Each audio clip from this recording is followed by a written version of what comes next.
ಪವಿತ್ರವಾದಂತಹ ಮದೀನದ ಸನಿಹದಿಂದ ಮಾಡುತ್ತಿರುವಂತಹ ಒಂದು ವಿಡಿಯೋ ಆಗಿದೆ. ಇದು ಮದೀನದ ಕುರಿತು ನಿಮಗೆಲ್ಲರಿಗೂ ಹೇಳಬೇಕಾಗಿಲ್ಲ.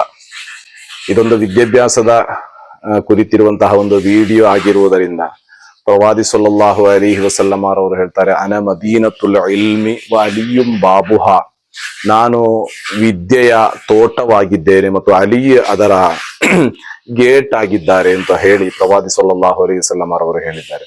ಆದ್ದರಿಂದ ಅಂತಹ ಒಂದು ಮದೀನದ ಸನಿಹದಿಂದ ಮಾಡುತ್ತಿರುವಂತಹ ಒಂದು ವಿಡಿಯೋ ಅಲ್ಲಾಹು ಸುಬ್ಹಾನಹು ವ ತಆಲಾ ಪ್ರವಾದಿ ಸಲ್ಲಲ್ಲಾಹು ಅಲೈಹಿ ವಸಲ್ಲಂ ಬರಕತ್ತಿನಿಂದ ನಮಗೆಲ್ಲರಿಗೂ ಒಳ್ಳೆಯ ಇಲ್ಮ ಮತ್ತು ಜ್ಞಾನವನ್ನು ಅಲ್ಲಾಹನು ನೀಡಿ ಅನುಗ್ರಹಿಸಲಿ, ಆಮೀನ್. ಪರೀಕ್ಷೆಗಳು ಹತ್ತಿರವಾಗುತ್ತಿದೆ. ಕೆಲವೊಂದು ಮಕ್ಕಳು ಪರೀಕ್ಷೆಗಳು ಬರೆಯುತ್ತಿದ್ದಾರೆ. ಇನ್ನು ನಂತರದ ದಿನಗಳಲ್ಲಿ ಬರೆಯುವಂತಹ ಮಕ್ಕಳಿದ್ದಾರೆ. ಪುಟಾಣಿ ಮಕ್ಕಳಿದ್ದಾರೆ, ದೊಡ್ಡ ಮಕ್ಕಳಿದ್ದಾರೆ. ಮಕ್ಕಳಿಗೆ ಪರೀಕ್ಷೆ ಬರುವಾಗ ಪೋಷಕರಿಗೆ ಹೆಚ್ಚಿನ ತರಾತುರಿ ಮತ್ತು ಆತಂಕಗಳು ಉಂಟಾಗ್ತದೆ.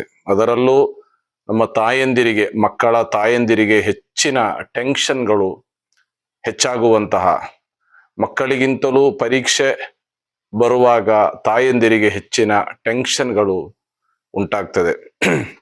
ಅದಕ್ಕೆ ಹಲವಾರು ಕಾರಣಗಳಿದೆ. ಒಂದು, ಪಕ್ಕದ ಮನೆಯ ಮಗು ಕಲಿಕೆಯಲ್ಲಿ ಉತ್ತುಂಗದಲ್ಲಿದ್ದರೆ ನನ್ನ ಮಗು ಸಹ ಆ ಮಗುವಿನಂತೆ ಆಗಬೇಕು ಅಥವಾ ಆ ಮಗುವನ್ನು ಮೀರಿಸಬೇಕು ಎಂಬಂತಹ ಒಂದು ಹಂಬಲ, ಒಂದು ಚಾಲೆಂಜ್.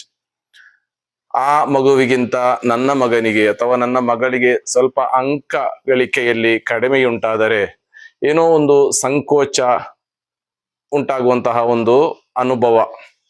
ಆದ್ದರಿಂದ ಮಕ್ಕಳ ಮೇಲೆ ಹೆಚ್ಚಿನ ಒತ್ತಡವನ್ನು ಹಾಕುವಂತಹ ಒಂದು ಪರಿವೆ ಕೆಲವೊಂದು ಪೋಷಕರುಗಳಲ್ಲಿ, ಅದರಲ್ಲೂ ತಾಯಂದಿರಲ್ಲಿ ಹೆಚ್ಚಾಗಿ ಉಂಟಾಗ್ತದೆ. ಆದ್ದರಿಂದ ಮಕ್ಕಳ ಮೇಲೆ ಹೆಚ್ಚಿನ ಒತ್ತಡವನ್ನು ಹಾಕುವಂತಹ ಒಂದು ಪರಿಸ್ಥಿತಿ ನಾವು ಕಾಣ್ತೇವೆ. ಪುಟಾಣಿ ಮಕ್ಕಳು ಬೆಳಗ್ಗೆ ಶಾಲೆಗೆ ಹೋದರೆ ಸಂಜೆ ಶಾಲೆ ಬಿಟ್ಟು ಮನೆಗೆ ಬಂದು ಒಂದು ಅರ್ಧ ಗಂಟೆಯೂ ಸಹ ಅವರಿಗೆ ಒಂದು ಸಮಯವನ್ನು ಕೊಡದೆ ಮತ್ತೆ ಅವರಿಗೆ ಟ್ಯೂಷನ್ಗೆ ಕಳಿಸಿಕೊಡುವುದು, ಮತ್ತೆ 9-10 ಗಂಟೆ ರಾತ್ರಿಗೆ ಆ ಮಕ್ಕಳು ಬರುವುದು, ಪುನಃ ಮುಂಜಾನೆ ಎದ್ದು ಆ ಮಕ್ಕಳ ಮೇಲೆ ಕಲಿಕೆಯಲ್ಲಿ ಒತ್ತಡ ಹಾಕುವುದು. ಈ ರೀತಿ ಒತ್ತಡ ಹಾಕುವುದರಿಂದ ಮಕ್ಕಳ ಮೇಲೆ ಭವಿಷ್ಯಕ್ಕೆ ಅಡ್ಡ ಪರಿಣಾಮ ಆಗುತ್ತದೆ ಎಂದು ಮಾತ್ರವಲ್ಲ, ಆ ಕಲಿಕೆಯಿಂದ ಯಾವುದೇ ರೀತಿಯ ಪ್ರಯೋಜನವನ್ನು ನಮಗೆ ಕಾಣಲಿಕ್ಕೆ ಸಾಧ್ಯವಾಗ್ತಾ ಇಲ್ಲ. ಕಾರಣ, ಈ ಮಕ್ಕಳಿಗೆ ಒಂದೊಂದು ವಯಸ್ಸಿಗೆ ತಕ್ಕಂತೆ ಒಂದೊಂದು ಇದಿದೆ.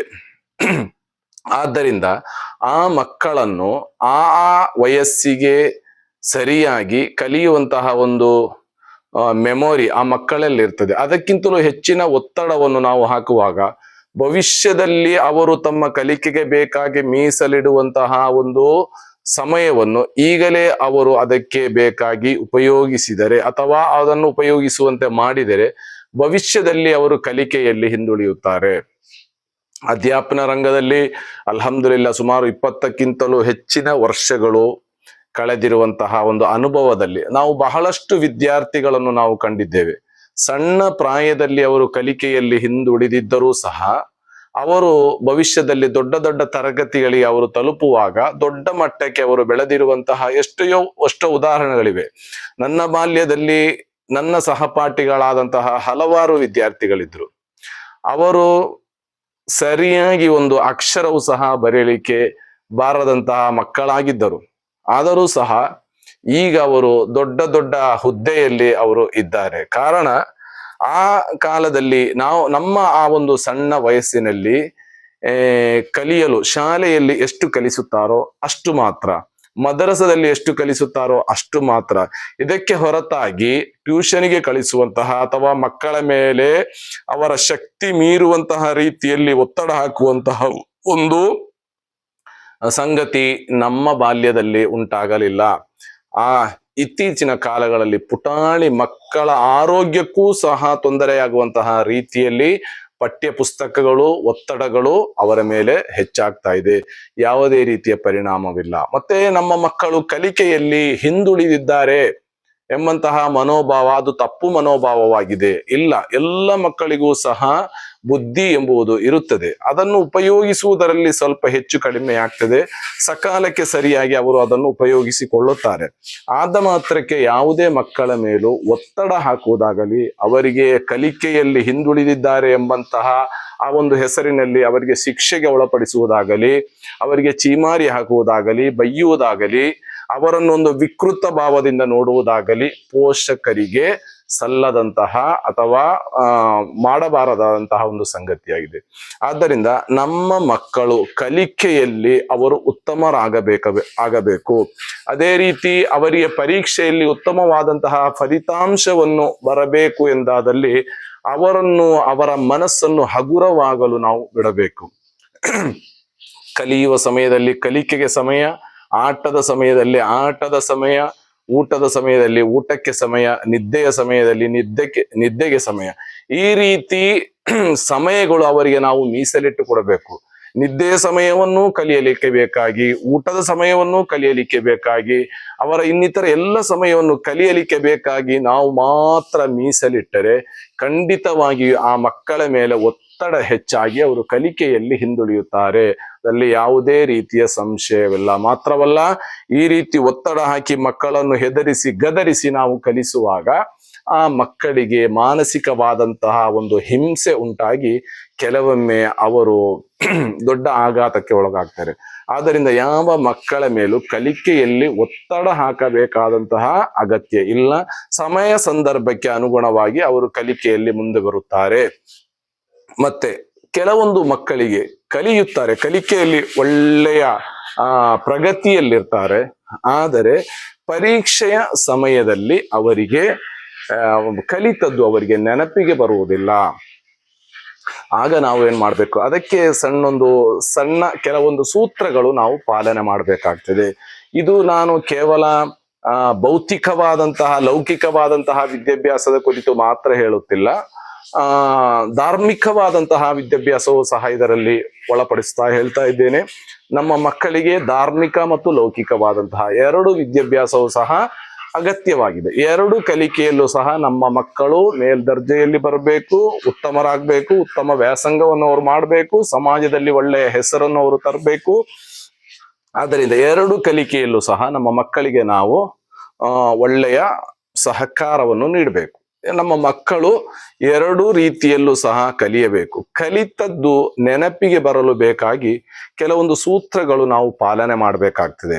ನಾವು ಓದಲು ಒಂದಿಷ್ಟು ಸಮಯ ಮಕ್ಕಳಿಗೆ ಮೀಸಲಿಟ್ಟು ಕೊಡಬೇಕು. ಅದಕ್ಕೆ ಉತ್ತಮವಾದಂತಹ ಒಂದು ಸಮಯವಾಗಿದೆ ಮುಂಜಾನೆ ಬೇಗ ಎದ್ದು ಒಂದು ಅರ್ಧ ಗಂಟೆಗಳ ಕಾಲ ಅವರು ನಿರ್ಮಲವಾದಂತಹ ವಾತಾವರಣದಲ್ಲಿ ನಿರ್ಮಲವಾದಂತಹ ಮನಸ್ಸಿನೊಂದಿಗೆ ಓದುವಂತಹ ಒಂದು ಅರ್ಧ ಗಂಟೆಗಳ ಕಾಲ ಅವರು ಮಾಡುವಂತಹ ಅಭ್ಯಾಸ ದಿನಪೂರ್ತಿ ಅಭ್ಯಾಸ ಮಾಡುವುದಕ್ಕಿಂತಲೂ ಹೆಚ್ಚಿನ ಒಂದು ಶಕ್ತಿ ಆ ಒಂದು ಅಭ್ಯಾಸದಲ್ಲಿ ಸಿಗ್ತದೆ. ಮುಂಜಾನೆ ಆ ಸಮಯದಲ್ಲಿ ಅವರು ಅಭ್ಯಾಸವನ್ನು ಮಾಡಬೇಕು.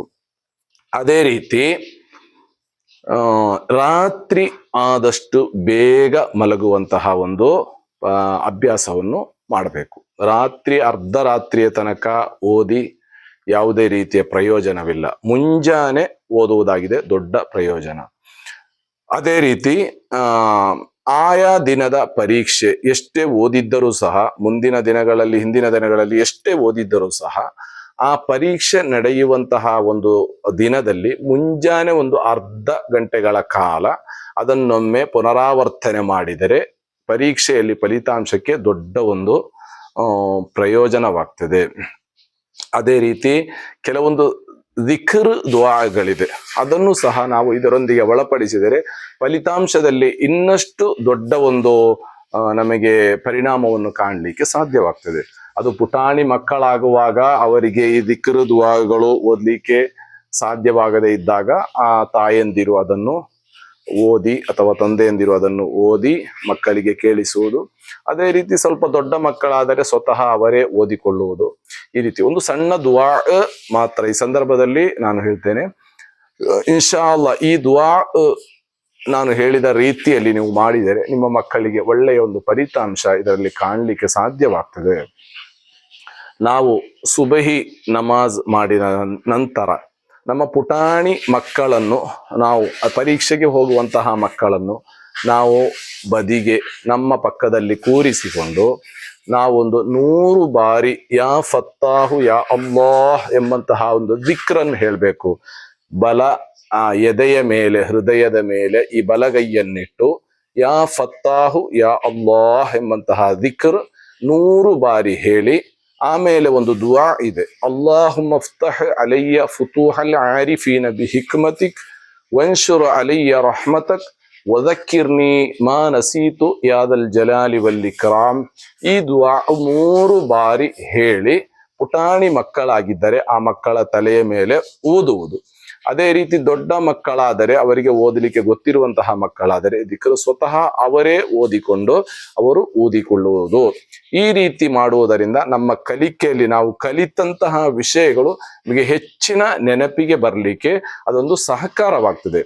ಈ ರೀತಿ ಒಳ್ಳೆಯ ಒಂದು ನಿರ್ಮಲವಾದಂತಹ ವಾತಾವರಣದಲ್ಲಿ ಮಕ್ಕಳ ವಿದ್ಯಾಭ್ಯಾಸಕ್ಕೆ ಹೆಚ್ಚಿನ ಆದ್ಯತೆಯನ್ನು ನಾವು ಕೊಡಬೇಕೇ ಹೊರತು ಕೇವಲ ಪರೀಕ್ಷೆಯಲ್ಲಿ ದೊಡ್ಡ ಫಲಿತಾಂಶವನ್ನು ಕಾಣಬೇಕು, ಇಲ್ಲದೇ ಇದ್ದರೆ ಸಮಾಜದಲ್ಲಿ ಮುಜುಗರವಾಗುತ್ತದೆ ಎಂಬಂತಹ ಒಂದು ಮನೋಭಾವದಲ್ಲಿ ಮಕ್ಕಳ ಮೇಲೆ ನಾವು ಒತ್ತಡವನ್ನು ಹೇರಿದರೆ ಅದು ಮಕ್ಕಳಿಗೆ ಮಾನಸಿಕವಾಗಿ ಭವಿಷ್ಯದಲ್ಲಿ ದೊಡ್ಡ ತೊಂದರೆಯನ್ನು ಉಂಟು ಮಾಡುತ್ತದೆ.